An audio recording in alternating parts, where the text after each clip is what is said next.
Are you tired of receiving PayPal marketing emails? If that's the case, then in this video, I'm going to show you how to unsubscribe or turn off those marketing emails that you're receiving from your PayPal account.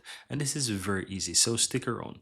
Guys, if you're new, welcome to Joe Tutorial. And for those who are part of this family here, then welcome back to the channel as well. So how do we do this? You want to go ahead and click the settings gear on the upper right hand side on your PayPal account, right next to logout, and then you want to click on notifications.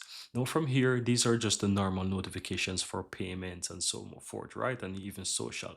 But in order to access those marketing emails, you want to scroll down to the bottom where you have the marketing preferences, and you want to click this link here. It says you can choose what you would like to receive from them. So you want to click on this. It's going to take you over to a similar page, but it's only dedicated for the marketing emails. And from here, you can just simple disable what you don't want to receive, right?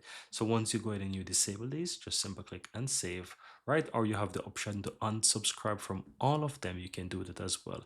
It's really up to you, whichever option you want to choose, and just click and save, and that's it. You will no longer receive any, you will no longer receive those marketing emails coming from PayPal. And that's all there is to it, guys. Very easy and very simple.